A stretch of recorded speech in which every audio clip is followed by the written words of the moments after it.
ये क्वेश्चन है आपके बोर्ड पर और ये नीट का क्वेश्चन है, बहुत आसान क्वेश्चन है।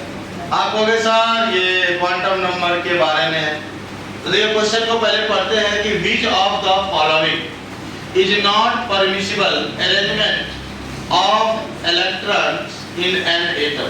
कहता कि कोई एटम है उसमें कि बताइए कौन सा अरेंजमेंट पॉसिबल नहीं होगा।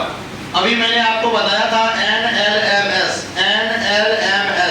यानी n मतलब प्रिंसिपल क्वांटम नंबर, n मतलब क्या प्रिंसिपल क्वांटम नंबर, l मतलब एजीमुथल क्वांटम नंबर, m मतलब spin quantum magnetic quantum number और s for spin quantum number. ये दीज आर 4 क्वांटम नंबर, ये चारों क्वांटम नंबर है और सबका वैल्यू आपके ऑप्शन में दिया है, लेकिन पहला कौन पॉसिबल नहीं होगा। तो जब हम लोग n का वैल्यू, तो आपको सबको पता है n का वैल्यू कुछ हो दिया रहे थे, कोई दिक्कत नहीं, लेकिन l का वैल्यू होता है 0 to n-1, याद आ रहा है। m का वैल्यू होता है -L2 + L, s का वैल्यू या तो पॉजिटिव हाफ और या तो निगेटिव हाफ। जब डायरेक्शन दिया रहेगा,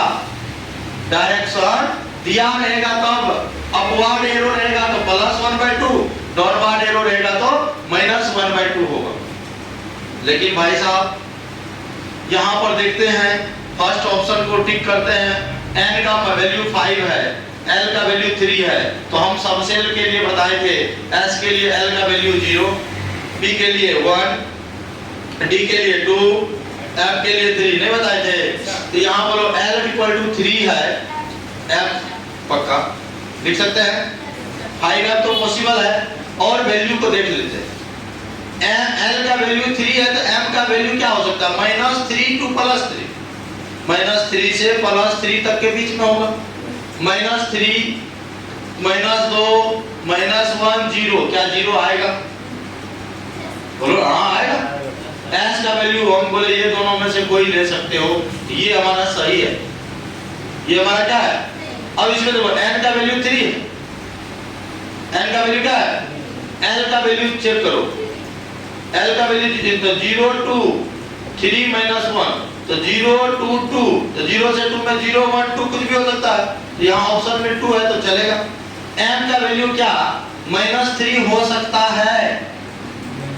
अगर l का वैल्यू आपका 2 है तो बताओ m का वैल्यू क्या होगा। m का वैल्यू होगा -2 to +2, यही होगा, बोलो ना।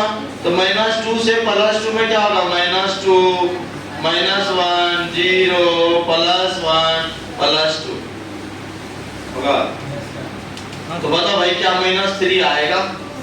-3 आएगा, यही एकदम झोल है, नहीं है उदास का है, बोलो ना रे, यहाँ झोल नहीं पकड़ाया। पता कि नॉट पॉसिबल, यानी जो पॉसिबल ना हो, तो पॉसिबल तो आपको ये बी ऑप्शन में लगा, समझ में आ रहा है। इस टाइप का क्वेश्चन पूछता है। NLMS, ये जो n का वैल्यू होता है, ये ध्यान दीजिएगा, n का जो वैल्यू है ये आपको गिवन रहेगा। l का वैल्यू जो है n का वैल्यू से 1 कम होना चाहिए, और m का जो वैल्यू है -L2 + L के बीच होना चाहिए, और s का वैल्यू या तो पॉजिटिव हाफ होना चाहिए या तो निगेटिव हाफ होना चाहिए। समझ में आ गया? कोई दिक्कत है? देखो क्वेश्चन न्यूमेरिकल सब आप लोग पूछा कीजिए, बनाया कीजिए, क्योंकि हम टेस्ट इस पर लेने वाले हैं। बुक नो हो, एकदम कंपटीशन का ही क्वेश्चन रहेगा। एनसीईआरटी का सारा क्वेश्चन दे देंगे।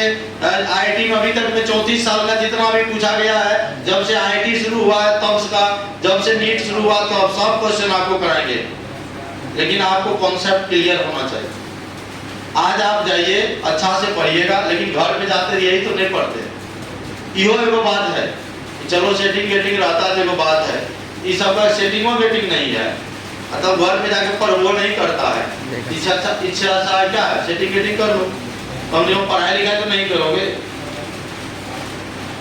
वही नहीं पढ़ो नहीं करते हो, ना ही सेटिंग है तो करते क्या, सोते हैं, पबजी खेलते हैं, इंस्टाग्राम चलाते हैं। एक बार और, वन मोर, देखिए तारा कोड पॉसिबल नहीं है। अभी एक बात बताओ भैया, है ध्यान दीजिए, n का वैल्यू देखो, n का अगर मान लो 5p है तो n का वैल्यू क्या होगा 5, l का वैल्यू क्या होगा, वन मोर वाला बोलो, n का वैल्यू क्या होगा बचे नहीं। अभी जस्ट बोले S P D F 0 1 2 3, S के लिए एल का वैल्यू 0, पी के लिए 1, पी सबसेल है, पी सबसेल है। हमने बोले कि तुझे देखा तो ये हाँ, तो एल का वैल्यू क्या हो जाएगा 1। जब एल का वैल्यू आ जाएगा तो एम का वैल्यू क्या होगा -1 to +1 होगा भैया। तो -1 0 +1, एस का वैल्यू तो एकदम +1/2 रखो और लिख दो -1/2, बिकॉज यहाँ इलेक्ट्रॉन का डायरेक्शन नहीं दिया है, कौन डायरेक्शन में। यहाँ पर एक बात बताइए, तो एल का वैल्यू मान लो 1 है, हम एम का वैल्यू पा देंगे -2 होगा, तो क्या मानोगे? वही बात तो यहाँ होगा। यहाँ कह M3 है, L2 है, तो जब L2 है तो M का वैल्यू -2 से +2 के बीच में ही होगा। यहाँ -3 है, तो यही ना धरा गया, इसीलिए आंसर यही होगा। समझा? फिर मिलते हैं, पहले इसको लिखिए।